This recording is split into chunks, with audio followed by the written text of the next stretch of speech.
네, 우리가 이제 은혜의 회복, 복음의 회복, 은혜의 회복, 교회의 회복, 제자도의 회복, 기도의 회복 이런 주제로 말씀을 다루었고 오늘은 이제 전도의 회복이라는 주제로 함께 말씀을 나누도록 하겠습니다. 이게 이제 무슨 말씀이냐 하면 여러분 우리가 살다 보면 우리 인생의 목표라는 게 있고 그 목표를 이루는 방법이라는 게 있잖아요. 근데 자연스럽게 사람의 목표가 뭐가 되냐면 내 행복이 돼요. 내 행복. 내가 원하는 것이 이루어지는 것. 이게 인생의 목표가 된다는 말씀이죠. 이 전도의 회복이라는 것은 무엇이냐면 나의 가치와 나의 삶의 목표를 과연 내가 어디에 두고 살아가느냐의 문제입니다. 그래서 내가 원하는 이것이 이루어졌으면 좋겠다라고 생각을 하면서 살아가는 인생에서 주님께서 지금 어디를 바라보고 계시는가, 주님이 오늘 무엇을 이루고자 하시는가에 내 관심과 내 초점을 맞추는 인생으로 변화되는 그런 인생을 살아가야 된다는 것이죠. 그 구약 성경에도 이런 말씀이 있어요. 이스라엘 백성들을 이집트에서 꺼내 오셔서 시내산에서 십계명을 주기 바로 전에 출애굽 19장에 보면 하나님께서 내가 너네들을 부른 이유를 이렇게 말씀하시거든요. 너희를 제사장 나라가 되게 하겠다. 19장 6절 너희가 내게 대하여 제사장 나라가 되며 거룩한 백성이 되리라. 그러니까 이 제사장 나라라는 것은 하나님을 세상에 알려주는 나라라는 뜻이에요. 그러니까 여러분 이런 거죠. 죄가 들어온 이후의 역사를 보면 계속해서 하나님과 반대 방향으로 사람들이 늘 가요. 그들이 추구하는 것, 바라보는 것 계속해서 반대 방향이에요. 바벨탑을 쌓잖아요. 예. 그리고 자기의 정욕이 최고의 가치가 되어버리죠. 그래서 내가 어떻게 기뻐할까를 위해서 사람들이 막 달려간다는 거예요. 근데 내가 너네를 부른 것은 거룩이라는 방법을 통해서 세상에 하나님의 뜻, 그러니까 죄인들을 구원하기 원하는 그 하나님의 뜻을 함께 수행하는 그런 목표를 향해 달려가는 나라로 부르셨다. 예수님도 이 땅에 오셔서 십자가에 죽으시고 부활하시고 또 하나님 앞에 부활 승천하실 때 마태복음 28장에 보면 이런 말씀이 있잖아요.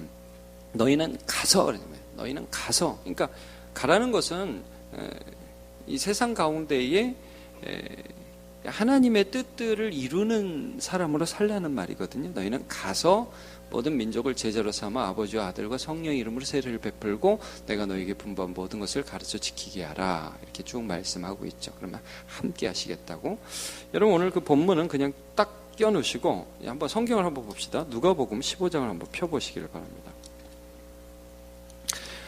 전도에 대한 그 말씀들의 굉장히 유명한 비유가 누가복음 15장에 세 가지가 나오죠. 그래서 잃은 양의 비유, 드라크마의 비유, 그 다음에 잃어버린 탕자에 대한 비유가 세 가지 비유가 굉장히 유명한 비유가 나오는데 누가복음 15장이 이게 이 전도에 대한 비유가 왜 나오냐 하면 소위 경건하다고 하는 사람, 소위 하나님을 따른다고 하는 사람들이 전혀 하나님과 같은 마음, 같은 목적을 두고 살아가지 않았기 때문이에요.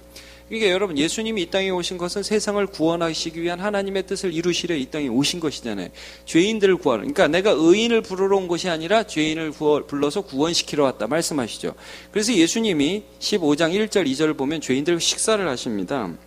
모든 세리와 죄인들이 말씀을 들으러 가까이 나오니 이제 누가복음 15장 1절에 이렇게 나오죠. 그러니까 바리사인과 서기관들, 흔히 말하는 종교인들이 그런 예수님이 죄인들과 함께 있고 죄인들과 말씀도 나누고 죄인들과 식사도 하니까 어떤 반응을 하느냐? 바리새인과 서기관인들이 수군거려 이르되 이 사람이 죄인을 영접하고 음식을 같이 먹는다 하더라. 안이 꼬운 거죠. 좀 거룩하게 살아야지 왜 이렇게 하지? 자 여러분 기본적으로 하나님이 지금 이 죄인들을 구원하기 원하셔서 그 죄인들에게 다가가서 그들에게 하나님의 말씀을 전해주는데 그걸 보는 사람들은 뭐 죄인들하고 친해? 저 이상한 사람은? 이런 식으로 반응을 했다는 것을 지금 보여주고 있어요. 그래서 예수님께서 비유를 지금 세 가지를 하고 계신 거잖아요. 양 한 마리를 잃어버리면 너네 찾지 않겠냐? 주인의 마음이 어디 있냐? 근데 여러분 이제 한 마리를 잃어버렸는데 이제 100마리의 양이 있잖아요. 근데 주인은 열심히 찾으려고 그래. 양들은 어떻게 할까? 우리 주인 이상하다고. 지금 배고픈데 나 밥부터 줘야지 말이야. 저 양 찾으러 자꾸 이렇게 쫓아다니. 내 밥도 안 준다고. 막 이렇게 승질내고 있고. 이런 모습이 보이는 거예요. 그래서 여러분 마지막 이 누가복음 15장 맨 마지막 비유 탕자 비유에서는 둘째 아들이 지금 집을 나갔잖아요. 근데 여러분 그 비유 맨 나중에 보시면은 첫째 아들이 둘째 아들이 돌아오니까 첫째 아들이 같이 좋아합니까? 성질을 냅니까? 성질을 내요. 막 그러면서 아버지는 말이야 평소에 나한테는 뭐 내 친구를 위해서 뭐 염소 새끼도 하나 안 잡아주더니 말이야. 이 창기와 함께 재산을 말아버린 이 아들이 돌아오니까 막 송아지를 잡는다고 흥흥흥흥흥 막 그러잖아요. 이게 뭡니까? 첫째 아들의 목표는 아버지의 바라보는 목표와 전혀 달랐다는 거예요.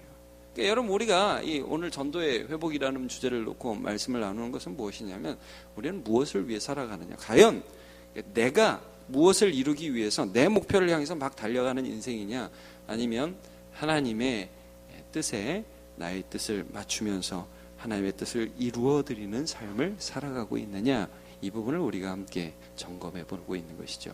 회복하라는 책을 지은 그 노진준 목사님 예수 믿음 간증을 그 책에 해놨는데 이렇게 해놨더라고요. 자기가 초등학교 5학년인가에 교회를 처음 갔었대요. 그 책을 지으신 분이 교회를 처음 갔는데 이분이 장애가 있어요. 태어나서부터 이 소아마비 때문에 다리가 불편하신 분인데 교회 갔더니 자기를 놀리는 애가 하나 있더래요. 근데 그 애가 목사님 아들이었대네요. 그래가지고 하도 놀리길래 그 목사님 아들을 때려줬대요. 이렇게 초등학생이. 그러니까 이제 교회 안에 계신 그 목사님 사모님께서 그 때려준 걔를 혼내주고, 그냥 혼낸 게 아니라 자기 간증에 이렇게 써 있더라고요. 자기 학교까지 쫓아와서 너는 교회 나오지 말라고 그랬대요. 참 대단한 사모님이신 것 같아요. 별로 제가 그런 분 본 적이 없는데. 이게 여러분 이제 그런 게 뭡니까? 하나님의 마음을 잘 모르는 거죠. 좀 안타까운 일이에요. 그래서 자기가 초등학교 때 다시는 교회 안 다니겠다고 결심을 했다는 거예요. 근데 이제 고등학교 1학년 때 자기 동생이 한 번만 교회 가자, 한 번만 교회 가자 그렇게 얘기를 했는데 자기가 여러 번 거절을 했대. 야, 교자도 나한테 얘기하지 말아라 그랬는데 하도 얘기해서 그냥 한 번 가줬다는 거예요. 한 번 가줬는데 거기 가서 마음이 너무 편해가지고 그때부터 하나님의 인도하심이 있었죠.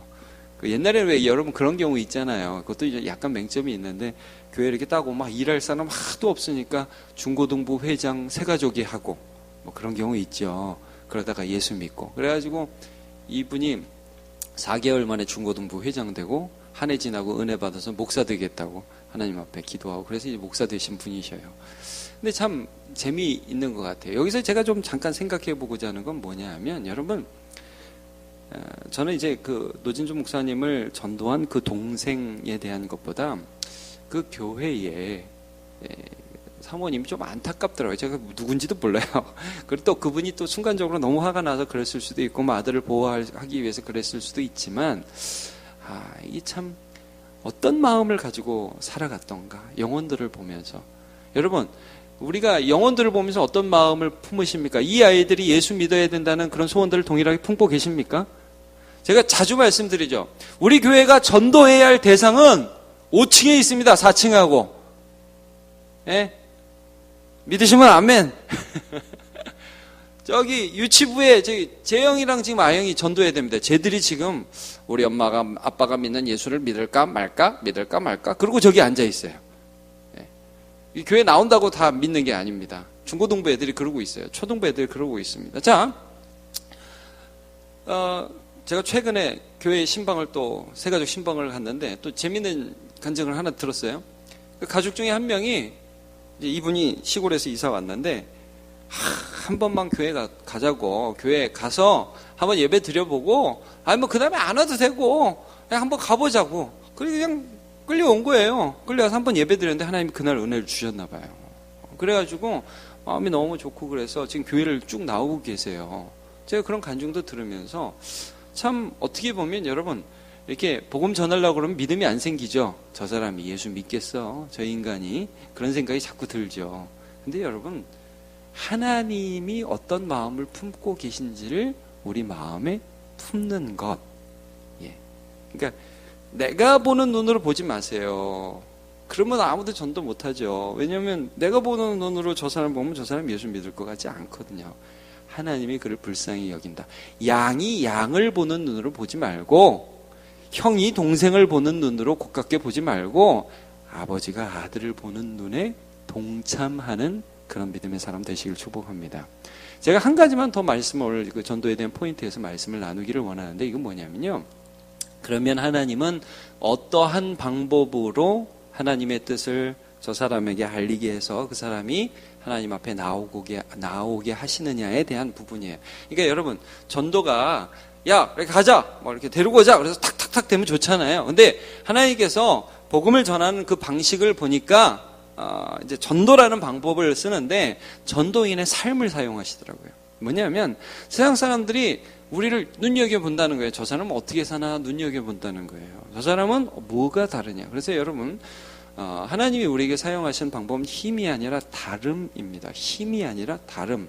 아까 본 바로 하면 거룩이에요. 거룩. 좀 다른 방법으로 세상을 향해서 하나님이 살아계시다는 것들을 증거하고, 자, 그리고 그래서 그 사람들이 우리를 볼 때 뭔가 이상하다는 질문을 일으킨다는 것입니다. 자, 오늘 본문 베드로전서 3장 15절. 보면 이런 말씀을 하고 있죠. 너희 마음에 그리스도를 주로 삼아 거룩하게 하고, 여기도 거룩이란 말씀이 나옵니다. 너희 속에 있는 소망에 관한 이유를 묻는 자에게는 대답할 것을 항상 준비하되 온유와 두려움으로 하고. 자, 사람들이 물어본다는 거예요. 야, 너는 왜 그렇게 사냐? 너는 도대체 뭘 믿어? 어떤 소망이 있어? 이렇게 물어온다는 거죠. 근데 여러분, 이 본문의 말씀을 이해하기 위해서는 14절을 사실 우리가 좀 읽어볼 필요가 있어요. 14절을 한번 볼게요. 그러나 의를 위하여 고난을 받으면 복이 있는 자니 그들이 두려워하는 것을 두려워하지 말며 근심하지 말고. 자, 이거 다시 한번 같이 읽어보죠. 시작. 그러나 의를 위하여 고난을 받으면 복이 있는 자니 그들이 두려워하는 것을 두려워하지 말며 근심하지 말고. 이런 말씀을 하고 있어요. 자, 세상 사람들은 어떤 일이 있으면 두려워한다는 거죠. 세상 사람들은 어떤 일이 있으면 근심한다는 말씀이죠. 자, 근데 예수 믿는 사람들은 뭔가 그들이 근심하는 것을 사실 똑같이 근심하기는 해요. 근데 해결이 되기 시작해요. 외형적으로는 좀 달라요. 그러니까 속에서 어떤 일어나는 것들은 비슷해 보이지요. 초기의 반응이나 이런 것들. 근데 좀 궁극적으로 달라요. 그래서 이 사람들이 쟤는 뭐지 하고 의문을 품고 물어본다는 거예요. 야, 너는 왜 그렇게 하니? 라고 물어본다는 거예요. 그때가 기회라는 거죠. 자, 여러분, 성경을 보면 이 전도에 대한 것들을 보면 이런 반응들이 굉장히 많아요. 예를 들면 사도행전 16장에 보면 여러분, 사도 바울이 빌립보에서 전도를 할 때 왜 이런 일이 있잖아요. 귀신 들린 여자를 한 명 고쳐줘요. 그래가지고 그 주인이 자기의 소득의 소망이 끊어진 것을 보고, 왜냐하면 귀신 들린 사람이 점을 쳐서 돈을 벌어야 되는데 점을 갑자기 못 치니까 열이 받아가지고 바울을 잡아가다가 감옥에 집어넣죠. 예, 그런 일이 있습니다. 근데 여러분, 보통 감옥에 이 바울의 입장에서 보면 자기가 나쁜 일 해서 감옥에 들어간 게 아니잖아요. 좋은 일 했는데 감옥에 들어갔잖아요. 그러면 보통 반응이 어떻게 나와야 됩니까? A, B, C 뭐 이렇게 나와야 되잖아요. 뭐 이렇게 나오고, 하나님 내가 이렇게 했는데 어떻게 나한테 이럴 수 있냐고 막 씩씩거리면서 들어가야겠죠. 자, 바울에게 원망의 마음이 있었을 수가 있잖아요. 근데 우리가 이제 그 성경을 보면 바울이 뭐 합니까? 들어가가지고 찬송을 했다고 그러거든요. 이게 좀 이상한 거예요. 여러분, 왜 바울은 찬송을 했을까? 물론 그 가운데서도 하나님이 믿어져서라고도 할 수 있어요. 근데 여러분, 바울은 어떤 면에서 제가 볼 때는 참 탁월한 하나님의 사람이라는 게 어떤 면에서 좀 느껴지냐면, 바울은 늘 전도를 염두에 두고 산 사람입니다. 늘 복음 전파, 그러니까 하나님이 나를 사용하셔서 사람들에게 복음을 전할 것이라는 것을 염두에 두고 산 사람이고, 내가 하는 행동 하나하나를 사람들이 어떻게 보고 있고 그것을 통해서 어떻게 하나님을 느낄지를 늘 생각하며 산 사람입니다. 거기서 찬양을 했는데, 제가 지금 사도행전 안 보고 있는데 거기 이런 구절이 있어요. 죄수들이 듣더라, 이런 구절이 있어요. 바울이 하는 행동, 신라가 하는 행동들을 죄수들이 봤어요. 간수들이 들었어요. 저는 뭐야? 여러분, 의문이 생겼겠죠. 여러분, 우리가 죄수들을 많이 보는 간수였다면, 어떤 죄수가 하나 딱 들어왔는데, 내가 간수인데 어떤 죄수가 딱 들어왔는데, 딱 보면 알잖아요. 이 사람이 나쁜 인간인지, 술 취해서 뭐 남 때려가지고 들어온 사람인지 보면 알잖아요. 근데 나쁜 짓을 해서 들어온 사람이 아니야. 억울한 사람이에요. 근데 들어와서 하나님을 찬양해요. 저놈은 뭐지 이상하지 않겠어요? 의문이 들지 않겠어요? 들어와가지고 한참 찬양을 하는데 이 간수가 이제 막 너무 피곤하고 좀 졸았는데 갑자기 땅이 흔들리고 옥토가 흔들리고 지진이 나요. 눈을 딱 떠보니까 문이 열려 있어. 여러분 보지도 않고 도망갔구나. 여러분 그 당시에는 간수가 죄의 수를 이제 놓치면은 신문을 받고 불명예하게 이제 그 잃어버린 죄수 대신에 죽어버리는 거잖아요. 그러니까 내가 그렇게 죽느니 차라리 죽이겠다. 근데 저 속에서 잠깐만 내 손에 내 몸에 손을 대지 마라. 이게 여러분 거기서 우리가 질문이 생기잖아요. 저 사람 뭘로 사는 사람이야? 여기 이게 열렸는데 도망가지 않는다는 것은 이거는 뭔가 다른 걸 붙들고 있는 사람이 아니면 할 수 없는 일이잖아요. 그러니까 간수가 딱 와가지고 질문을 하죠. 바울 사도한테 뭐라고 질문합니까? 여러분 기억나십니까? 선생님, 내가 어떻게 하여야 구원을 얻으리까? 물어보잖아요. 그러니까 여러분 바울이 전도하는 한마디를 하기보다 그 전에 어떤 삶을 살았는가를 하나님이 사용하신 거예요. 그러니까 바울이 그때 뭐라고 그래요? 유명한 말씀. 주 예수를 믿으라. 그리하면 너와 내 집이 구원을 얻으리라. 아멘. 두 마디도 필요 없었어요. 딱 그 마디하고 그냥 넘어갔어요. 바로 세례 받아버립니다. 바로 주님 앞에 나와버립니다. 여러분 다니엘의 세 친구 기억하시죠? 높이 세운 금신상 느부갓네살이 만들었습니다. 절해라. 안 그럼 너네 그냥 풀무불에 들어가 버린다. 그럼 여러분 거기서 모든 사람이 다 절을 하잖아요. 그러니까 딱 너네 절해라. 다 한다. 셋을 불러다가 안 한다고 그러니까 야 풀무불 7배로 뜨겁게 너네 지금부터 절 안 하면 다 들어가는 거예요. 저 왕이시여, 우리가 사실은 하나님께 지금 우리 하나님을 믿고 있는데 우리는 절 안 해요. 우리 하나님을 믿어요. 의문이 들잖아요. 근데 의문이 들면서도 화가 나죠. 여러분 세상 사람들이요 우리의 그 선행에 바로 감동하지 않습니다. 우리의 믿음에 바로 감동하지 않습니다. 야 집어쳐놔라. 그래서 들어갔는데 분명히 3사람을 집어넣는데 4사람이 왔다 갔다 해요. 그죠? 그리고 하나님 우리 신학자들은 그 4번째 사람이 아마 예수님일 거라고 그렇게 많이 추측을 하죠. 다시 나와요. 그 사람이 뭐라고 얘기를 합니까? 야 하나님 살아계시다. 그렇게 얘기를 하잖아요. 느부갓네살이. 여러분 우리 예수 믿는 사람들이 예수님을 믿어서 세상이 두려워하는 것을 두려워하지 않고 살면 세상이 우리에게 질문을 가지게 됩니다. 여러분 저는 이걸 믿습니다. 우리 교회 옆에 있는 사람들이 반드시 안 보는 것 같아도 우리 교회인들 얼굴 표정을 보면서 유익 있게 보면서 살고 있을 겁니다. 예. 저 사람이 남문교회 권사람이 도대체 어떤 말을 하고 사는지 어떤 표정을 하고 사는지 내가 한번 봐야지. 예수가 있는지 그 얼굴에서 찾습니다. 여러분 그래서 제가 오늘 좀 중고등부 애들이 좀 많이 나왔으면 좀 그 얘기를 많이 하고 싶은데 청년들도 좀 그렇고요. 여러분들도 그렇고 어르신들도 마찬가지고 여러분 열심히 일하시기를 축복합니다. 열심히 공부하십시오. 왜 아멘을 안 하는 애들이 없군요. 예. 최선을 다해서 하십시오. 그런데 여러분 열심히 공부하고 열심히 일해서 돈 많이 벌고 1등하는 것으로 전도되지 않습니다. 근데 이런 거예요. 열심히 공부하다가 주일이 되면 내일이 시험이어도 딱 내려놓고 예배하는 거예요. 그러면 사람들이 이상하게 생각해요. 여러분 돈 굉장히 많이 벌죠? 근데 돈을 엄청나게 많이 벌 수 있지만 주일날 딱 내려놔요. 그러면 세상들을 이상하게 생각해요. 왜? 너 안 두렵냐? 그날 벌 수 있는 돈을 못 버는 게 아깝지 않냐? 질문을 하게 돼 있어요. 나는 하나님을 믿는다. 이런 대답을 하는 거예요. 여러분 공부하는 애들이 중학교 애들, 고등학교 애들, 특별히 고등학교 가면 주일날 딱 예배 드리러 그 바쁜 고3들이 딱 내려놓으면요 옆에 있는 애들이 물어보게 돼 있어요. 너는 왜 그러냐? 물어보게 돼 있어요. 그럼 나는 예배한다. 그러면 애들이 뭐라고 그러는 줄 알아요? 감동받는 줄 알아요? 미친놈 그럽니다. 그러고 나서 돌아가면서 쟤는 뭐가 있는 것 같아. 이게 들려요, 뒤에. 쟤는 뭐가 있는 것 같아. 그리고 정말 힘들 때 되면 와서 물어보죠. 네가 믿는 예수님 어떤 분이냐? 물어봐요. 여러분, 하나님 이걸 사용하시는 거예요. 우리가 세상과 다르다는 것을 사용하여 주십니다. 자, 말씀 마치겠습니다. 여러분, 우리의 목적을 하나님의 목적에 맞추고 하나님께서 어떤 일들에 오늘 마음을 품으시는지, 어떠한 영혼의 마음을 품으시는지 하나님의 아버지의 마음에 우리의 마음을 맞추시기를 바라고요. 세상에 힘으로 승부하지 마세요.